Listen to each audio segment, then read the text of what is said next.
Este programa ha sido generosamente apoyado por Katana, Intros y Astounds.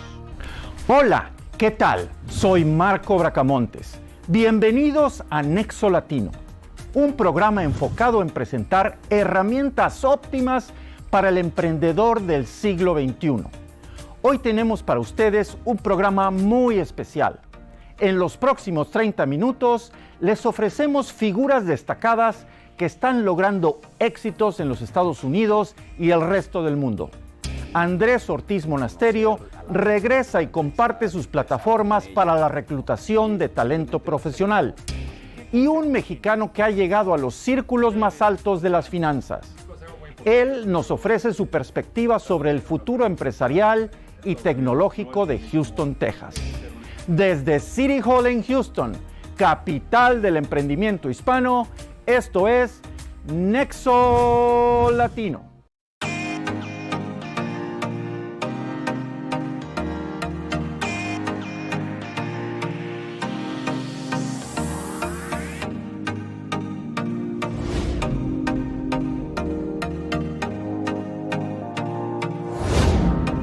Andrés Ortiz Monasterio tiene más de 16 años de experiencia como headhunter o buscador de ejecutivos. Su visión estratégica lo llevó a construir plataformas digitales que hicieran una diferencia para el profesional en la época de la inteligencia artificial. Andrés, bienvenido de nuevo a Nexo Latino. Muchas gracias, Marco. Platícanos por qué me has dicho que el 90% de los candidatos llegan a una entrevista sintiéndose menos que el entrevistador. Correcto. Digo, es algo que sucede porque la gente por lo general se pone nerviosa cuando le hacen preguntas, sienten que están en un examen, ¿no? Cuando una entrevista no es más que una plática entre dos personas para entender si le hace sentido a la empresa contratarte y si a ti te conviene ese trabajo, ¿no? Entonces la gente, al sentirse que está contestando un examen o que te preguntan algo, automáticamente te pones o te sientes nervioso. Entonces el principal, lo que buscamos puntualmente en Katana es ayudarlos a recobrar esa confianza, ¿no?, que tienen y hacerles ver que también ellos tienen que hacer muchas preguntas, ¿no? Absolutamente. ¿Qué resultados concretos has visto tú entre las personas que están trabajando contigo en tus plataformas y contigo personalmente? Sin duda, el saber cómo agregan valor a las empresas en las que han trabajado o en las diferentes posiciones en las que han estado y cómo comunicarlo, ¿no? La forma en transmitir un logro, sin duda, no es nada más decir una cifra, ¿no? Un logro tiene tres características puntualmente y la gente los desconoce o le resta importancia, y al momento de transmitirlo habla no solamente del logro en sí, sino la parte soft skills que cada vez, y sobre todo ahorita, como bien dices, en inteligencia artificial, en el momento de la entrevista es cuando más importancia tiene, ¿no? La parte soft, sin duda es algo que si no lo tienes consciente no lo puedes transmitir. Algo que me gustó mucho que comentaste es descubrir el yo, descubrir el yo del entrevistado. Correcto. ¿Nos podrías explicar un poquito más a qué te refieres? La gente cree que el trabajo es nada más recibir un sueldo y de 9 to 5 ¿no? Depende de las horas en las que estés. O sea, el por qué te están pagando el sueldo, ¿no?, es sin duda una de las cosas más importantes, y cómo cómo entregas más de lo que te dan es lo que hace la diferencia. Desafortunadamente no lo tienen muy consciente al momento de decirlo, al momento de platicarlo, al momento de preguntarlo, de que te preguntan, perdón. Muy importante esto que tú mencionas. Y cuéntame, sin decirme el paso a paso, ¿qué sucede en los primeros 5 minutos de la entrevista? Esa entrevista crucial que nos pone tan nerviosos y nos pone ahora sí que ansiosos por saber quién nos va a entrevistar y qué nos van a presentar. Justo los primeros 5 minutos prácticamente determinan el resultado final de la entrevista. Es el momento, o sea, el romper el hielo, es el momento en el que tienes tú para estar seguro de ti mismo, conocer a la persona que te va a entrevistar, interesarte en ella, ¿no? Y simplemente al hacer eso, nivelas por así decirlo, ¿no?, las posiciones o posturas que tienen en el momento de la entrevista, ¿no? Por lo general la gente se siente menos cuando está siendo entrevistado, cuando hacen preguntas. Entonces, los primeros 5 minutos o 10 minutos, no existe un tiempo límite para el romper el hielo. Para mí, mi más personal punto de vista, mientras más lo hagas, mejor, porque mientras en más rapport con la persona y fluye mejor la comunicación. ¿Qué error ves tú repetirse una y otra vez con personas que se entrevistan, aunque tengan ya un currículum espectacular? Puntualmente, el confundir las responsabilidades con los logros, ¿no? Es uno de los principales errores en el papel y al momento de hablar. O sea, cuando te dicen cuál fue tu principal logro, y la gran mayoría contesta con responsabilidades. Eso diría es el principal error que cometen la gran mayoría de las personas, independientemente del nivel de seniority que tengan. ¿Y por qué? Porque no tienen claro, ¿no? O conscientes los logros que han tenido. Y eso, pues, al momento de escribir, no typear en la computadora, escribir a mano tu carrera de vida, los logros que has hecho, te ayudan a tenerlos claros y prepararte para ese momento. ¿Qué otras ventajas ves tú en trabajar con personas con una persona como tú, que es un buscador de talento, que es un headhunter, en comparación con las personas que buscan un coach de carrera, genérico, de esos generalistas? Hay muchísimos, coach, ¿no?, de carrera.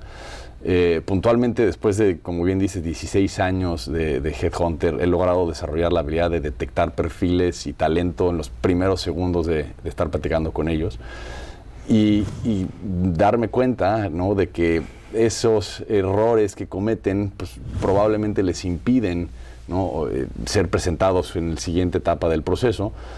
Y al haber trabajado con empresas de todo tipo, tamaño, industrias en estos 16 años, me ha ayudado a ayudarlos a detectarse, ¿no?, en esa situación, en esos momentos, que un coach sin estos años de experiencia con esta carrera podría hacerlo, ¿no? ¿Qué le dirías tú a esas personas que dicen, no, yo ya sé cómo hacer una entrevista, yo no necesito este tipo de servicio, yo ya estoy en control? Pues primeramente les preguntaría cuántas ofertas han recibido, ¿no? Cuestionaría realmente lo que la gente cree que es un buen resultado y va más allá de simplemente avanzar de una etapa a la otra en el proceso de reclutamiento. ¿Recibiste la oferta o no? ¿Qué te dijeron? ¿Te dieron siguiente entrevista o te vamos a hablar eventualmente, ¿no? ¿Qué recomiendas tú? Siempre al final de una entrevista ya se terminó, como quien dice, las preguntas de cajón y te dicen, ¿tiene usted alguna pregunta? ¿Qué hacer? La gente, ahí es en donde justo los ayudo a entender. No es nada más que te paguen un sueldo. O sea, ¿qué más te va a dar ese trabajo a ti? Y al momento de hacer esas preguntas puedes identificar si realmente te conviene ese puesto o no. Entonces, ¿qué hacer? Evaluar realmente, hacer un análisis del tipo de empresa, conocer a la persona que va a ser tu jefe y entre muchas cosas más. Otra curiosidad que tengo yo es, muchas veces no te hacen suficientes preguntas, te hacen 3 preguntas irrelevantes. ¿Es eso mal signo de entrada? No, a ver, no podría decir que por esas buenas o malas preguntas de cajón determinan el resultado de la entrevista, pero probablemente pueden ser una prueba, una estrategia del reclutador para, ¿no?, sacarlo de sus 5 sentidos. Todos necesitamos seguir estos consejos que nos has dado, porque todos o estamos buscando un proyecto o estamos buscando una posición. Gracias por estar aquí de nuevo. Al contrario. Andrés, tus conceptos visionarios sobre la contratación de personal han sido claros y puntuales. Quédense con nosotros porque nos visita virtualmente un verdadero personaje de las finanzas a nivel global. No se pierdan nuestra siguiente entrevista aquí en Nexo Latino.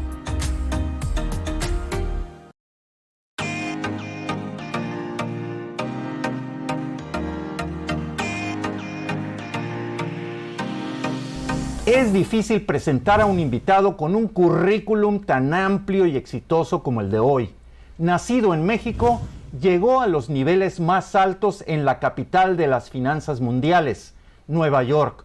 Recientemente se ha incorporado a un conglomerado de empresas de Houston como fundador y director administrativo de Americana Partners International.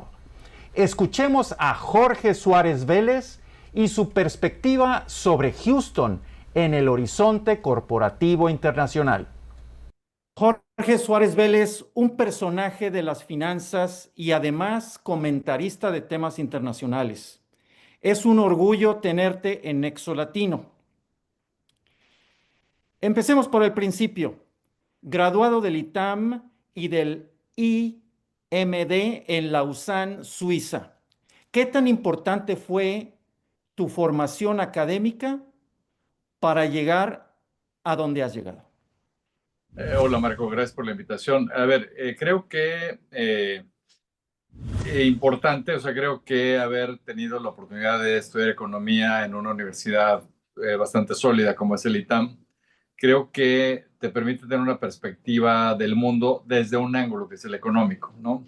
Creo que eso me abrió muchas puertas y particularmente creo que la parte más importante que definió mi carrera internacional fue precisamente el ser economista, porque creo que lo que acabé vendiendo más era la posibilidad de explicarle a inversionistas institucionales internacionales qué es lo que estaba pasando con la economía en México. Y pues eso es lo que me hizo de hecho poder migrar a Estados Unidos. Excelente. Esto me lleva a hacerte una pregunta obligatoria.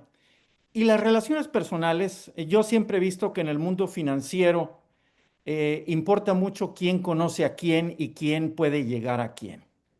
¿Podrías explicarme cómo lograste tú llegar a esos contactos impresionantes que te permitieron poner el pie, como se dice, poner el pie en la puerta y entrar a estas grandes empresas? Mira, creo que quien diga que no hay un componente de suerte en todo esto miente, o sea, creo que siempre lo hay.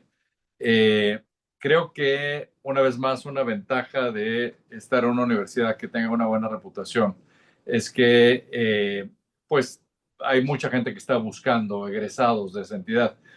Cuando yo empecé en el tema de casas de bolsa, claramente era un activo el venir del ITAM. Y creo que después pues vas formando redes, ¿no? Con la gente con la que empiezas a trabajar, con la gente con la que vas desarrollando una amistad. Te diría que no siento que para mí fue particularmente fuerte el tema, por ejemplo, de relaciones familiares o cosas así. La verdad, no tengo ningún pariente ni nadie que remotamente haya estado en una carrera afín o similar a la mía. Pero después, una vez que migras a Estados Unidos, pues hay una serie de redes también que se van dando, particularmente de, por ejemplo, mexicanos que están en el sector financiero, que están en relaciones con Wall Street, y ahí son redes que funcionan de otra manera. Vamos directamente al tema más reciente. ¿Cómo surgió la oportunidad de Americana Partners? ¿Cómo fue que lograste ahora sí que entrar a esa gran compañía? Y si nos pudieras explicar qué es lo que hacen ustedes. Mira, deja ser, bueno, te digo un poquito la sucesión. Yo estuve primero, como te decía, en Nomura, en un banco japonés, siendo como, digamos, jefe de análisis para Latinoamérica. Después abrí la oficina de Banorte en Nueva York y después decidí ya quedarme en Nueva York y ahí empecé una carrera en temas de banca privada, es decir, en temas de asesoría en inversiones. Primero trabajé con un banco suizo, con Julius Baer, luego con un banco holandés, con ING. Después puse mi propia empresa, después trabajé con un banco americano muy prestigioso que se llama Allen Company. Y lo que te diría que me fue llamando la atención en este proceso es que si tú tienes recursos en Estados Unidos, tienes dos opciones, o te vas con un banco o te vas con un Registered Investment Advisor, ¿no? Un RIA, le dicen en español. La diferencia entre uno y otro es que el banco trata de venderte sus productos, su sus fondos, sus custodia, su crédito, etcétera. Ahí es donde ellos tienen los márgenes de utilidad.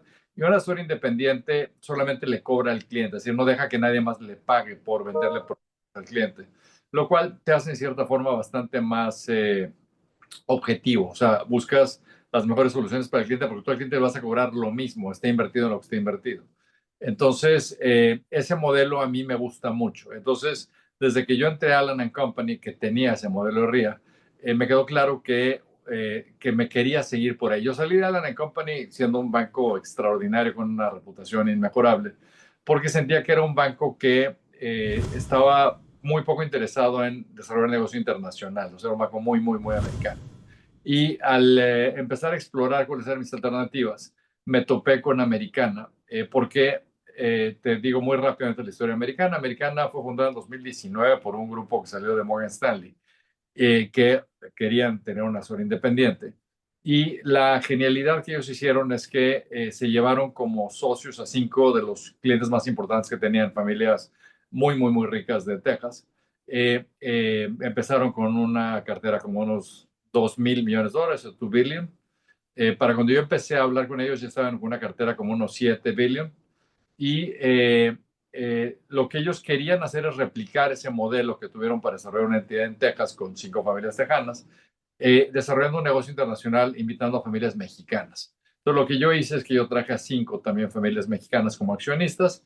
Cuando digo accionistas, no es tanto que necesites su dinero, porque es un negocio que requiere poco capital, pero lo que quieres más es que estén involucrados con tu empresa, que te abran puertas, que te presenten gente, o sea, que tengan interés en que te vaya bien. Entonces yo entré hace como 2 años y medio más o menos a Americana, traje a estas familias conmigo.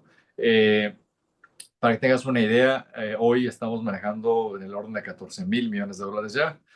Yo creo que para cómo van las cosas estaremos pronto en los 20,000 millones. Es un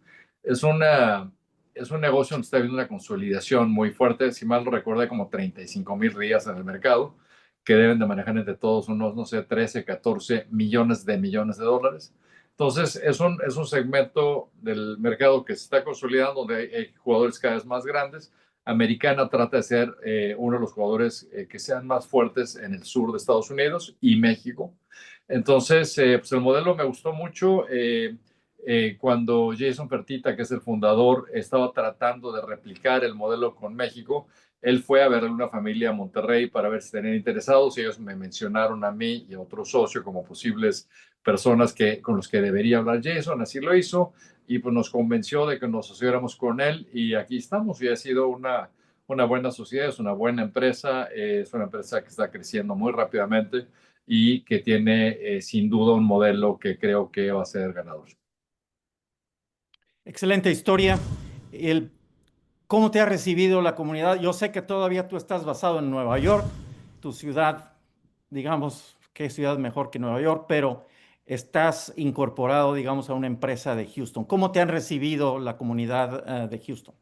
Muy bien, creo que es otro mundo Texas en general, o sea, creo, digo, sobre todo relativo a Nueva York. Creo que tiene una dinámica interesante. Como sabes, hay todo este interés en desarrollar incluso un mercado de valores, una bolsa de valores que esté basada en Texas. Es un estado muy rico y enriqueciéndose más. Ha atraído a muchas empresas de estados que tienen estructuras fiscales mucho más caras. Entonces, está atrayendo a empresas de tecnología, empresas de muchos sectores diferentes. Entonces, es un estado que tiene enorme vigor y enorme crecimiento.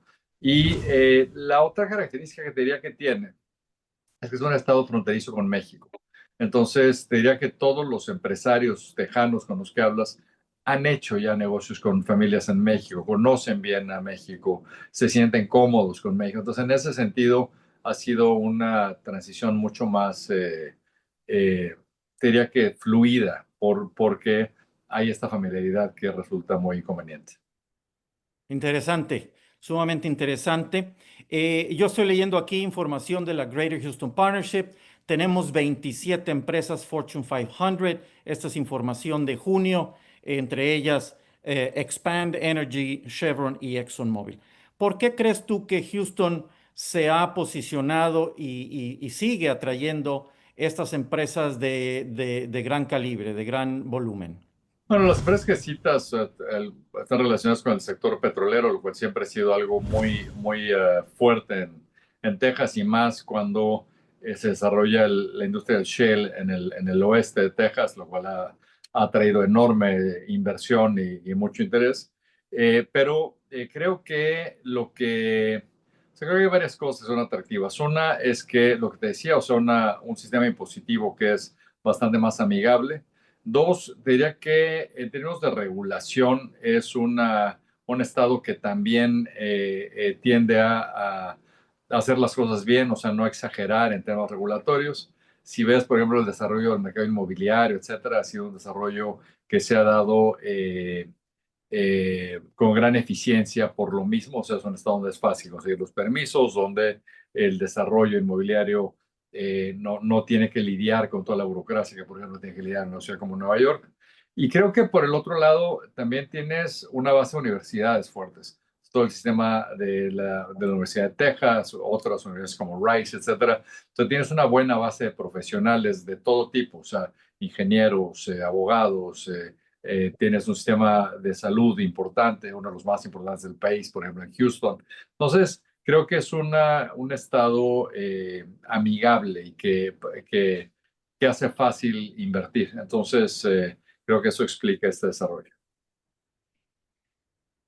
Tú mismo lo has mencionado, la ciudad es muy apropiada para tratar temas de energía, incluyendo con los no renovables, pero todavía tiene, digamos, hay ciertos obstáculos para atraer esas grandes empresas de tecnología, esas grandes empresas de inteligencia artificial, esas grandes empresas inclusive farmacéuticas, ¿no? O sea, las cabeceras siguen quedándose en Boston y en California. ¿Tienes algún comentario al respecto? ¿Cómo podría Houston atraer más de esos sectores? Yo creo que es cuestión de tiempo, porque si consideramos que uno de los insumos más importantes para el desarrollo de todo el tema alrededor de inteligencia artificial va a ser energía, no hay acceso a energía, pues Texas tiene ventajas muy importantes por ejemplo, generación de gas natural, cosas que pueden facilitar mucho por el desarrollo de centros de datos y cosas así. Entonces, yo creo que es cuestión de tiempo para que esto naturalmente se vaya dando. Creo que lo que ya se ha hecho, o se ha hecho lo más difícil, por ejemplo, el sistema de universidades, que eso no lo puede hacer de un día para otro, y Texas lleva un buen rato teniendo una fuerte generación, ¿no? de graduados de escuelas de ingeniería, etcétera. Entonces yo creo que tanto Texas como Florida, yo creo que se van a beneficiar mucho de migración de estados con sistemas impositivos más pesados y con cargas regulatorias más pesadas. Entonces yo creo que es cuestión de tiempo para que esto salga adelante. Pregunta obligatoria. ¿Cuál es tu visión de esta época, de la era de la inteligencia artificial? Brevemente. Mira, yo creo que hay una parte muy positiva y una parte que va a ser, digamos, complicada. La positiva es que tienes un país que está envejeciendo, que está empezando a comerse ahorro que generaron, por ejemplo, los baby boomers, y que para crecer y para poderle dar servicios a toda esta población envejeciendo, requiere un gran incremento en productividad. Esa productividad, la única fuente que veo pudiéndola generar es inteligencia artificial. Pero para que lleguemos ahí, ese proceso va a ser complicado porque implica inversiones de millones de dólares, literalmente, en toda esta base de centros de datos, toda esta base de generación de energía, toda esta base de transmisión de la energía que se genere. Entonces, viene un proceso donde va a requerir de enorme inversión con la esperanza de que después viene el fuerte incremento en productividad. Yo creo que este se va a dar, pero creo que este proceso para digerir, digamos, toda esta inversión enorme va a ser complejo y creo que va a salir adelante, pero no sin algunas sorpresas, ¿no? Dices, vas a ir adelante. ¿Le vamos a ganar a China en inteligencia artificial? No me cabe la menor duda que le vamos a ganar. Creo que Estados Unidos va años luz adelante. pero creo que es importante que dejemos de cometer errores graves. Creo que el más grave que yo veo que está cometiendo en este momento es esta enorme restricción de migración. O sea, si tú ves que la mitad de las empresas de las 500 más grandes de Estados Unidos fueron creadas por migrantes o por hijos de migrantes, es un enorme error que trates de ponerle barreras a la migración. Esto está haciendo que muchas empresas se estén estableciendo fuera de Estados Unidos. Deberías hacer infinitamente más fácil que migre gente, por ejemplo, calificada, que se quede en Estados Unidos gente que viene a hacer posgrados en Estados Unidos y que las empresas puedan hacerse de los profesionales que necesitan fuera. Tienes empresas como Microsoft de repente teniendo que abrir en la India porque simplemente no tiene suficiente abasto de ingenieros en Estados Unidos y no tienen las visas para traerlos de fuera. Entonces, yo creo que tiene que haber una visión mucho más abierta y mucho más pragmática para que esto salga adelante. Excelente. Para un profesional joven, para alguien que quiere llegar a donde tú has llegado, las grandes ligas, ¿qué consejos tienes? Breves al grano. Un consejo muy importante es, yo creo, tratar de ir a una buena universidad. En Estados Unidos no es lo mismo ser un egresado de la universidad número 150 que ser un egresado de la universidad número 10, ¿no? Yo creo que eso abre muchas puertas. Creo que es realmente importante que todo el mundo te habla de cosas como ciencia, para darle atención, yo creo que darle atención a humanidades, de hecho. Creo que en la época de la inteligencia artificial hay que aprender a darle contexto a las cosas, hay que adquirir más cultura. Y yo creo que el otro que es un hecho es que tienes que trabajar duro, o sea, y no esperar que las cosas te caigan del cielo, sino realmente esforzarte a salir adelante y a distinguirte de los demás porque tú trabajas más duro. Luchar cada día para ser mejor, ¿es cierto? Exactamente. Finalmente, un tema que siempre nos preguntamos es la participación del empresario, del financiero, digamos, el ejecutivo de alto nivel en beneficencia, en actividades de caridad. ¿Cuál es tu visión de ese aspecto y qué recomiendas a nuestros televidentes? Sin duda es de extraordinaria importancia. Yo creo que Estados Unidos es el ejemplo de filantropía para todo el mundo. Y yo creo que es de enorme importancia el siempre estar buscando causas que uno esté dispuesto a apoyar, que tengan sentido y que ayuden a nivelar el piso. O sea, yo creo que es importante que se le abran las oportunidades a quienes no han tenido un origen con tanta suerte, ¿no? Pero que tienen las ganas y que tienen la disposición para hacer el esfuerzo. Creo que es muy importante el hacer mentorías para jóvenes, creo que es muy importante apoyar el talento, creo que es muy importante participar en política. O sea, yo creo que todo eso es fundamental y siempre lo ha sido y yo creo que hoy lo es mucho más que nunca porque creo que hay amenaza a nuestra democracia y amenaza a muchas instituciones que han sido muy importantes para el desarrollo de este país. Entonces, sobre todo, gente como yo que vino de otro país y vinimos porque nos gustaba esta fortaleza institucional, pues hagamos algo para que se mantenga, ¿no? Entonces creo que es muy importante participar en la filantropía y en la actividad social. Muy claras y puntuales tus respuestas. No sabes cuánto agradecemos el que tú, en la posición en que estás, hayas abierto tu agenda y nos hayas permitido compartir un poco tu visión, tus ideas y tus recomendaciones. La gente está esperando consejos de los exitosos, ¿verdad? Te invito a que hagamos otra entrevista cuando haya la oportunidad, porque realmente lo que tú nos has dicho va a reverberar mucho en nuestras mentes, porque son palabras de visión absoluta. Mil gracias por participar en Nexo Latino. Con mucho gusto, Marco. Esto es todo por hoy.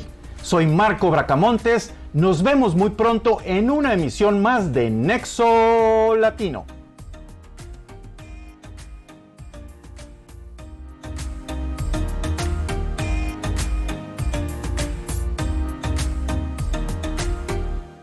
Este programa ha sido generosamente apoyado por Katana, Intros y Astounds.